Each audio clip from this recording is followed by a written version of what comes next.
কাজ করতে তো ভালোই লাগে এবং কাজ তো সবসময় করতে চাই, কিন্তু সব কিছুতে আসলে ব্যাটে বলে হয়ে ওঠে না। কিন্তু এই ছবিটা আসলে এমন একটা ছবি, এটা আসলে ওই যে লোভ লোভ সংবরণ করা আমার জন্য ডিফিকাল্ট ছিল। যেমন গত ছবিটার কথা যদি আমি বলি, মায়া জঞ্জালের কথা, সেখানে ডিরেক্টর ইন্দ্রনীল রয় চৌধুরীর সাথে কাজ করা বা ঋত্বিক চক্রবর্তীর সাথে স্ক্রিন শেয়ার করার যে লোভ, এখানেও আসলে ওরকম লোভ একটা ছিল আর কি, যে এতজন কাস্ট নিয়ে এরকম একটা জনরার ছবি হচ্ছে, ঈদের ছবি হচ্ছে, তো আমিও এটার মধ্যে যদি একটা পার্ট হতে পারি তো, এবং দর্শক যদি দেখে আনন্দ পায়, তো সেটার জন্যই আসলে করা।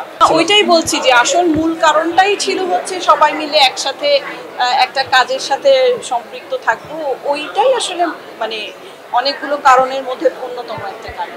জাহিদ ভাই যেমন, জাহিদ ভাইয়ের কোনো পরিবর্তন নাই, কোনো পরিবর্তন। কাজ কমে দিচ্ছি কারণ ওরকম কাজ আমার কাছে আসে না যেটা আমি আসলে করতে চাই। একটু সহজ উত্তর, আমাকে যেসব কাজে দেখছেন সেসব কাজগুলোতে আমি করতে চাই, তার বাইরে অনেক কাজ আছে যেটা আমি করতে চাই না।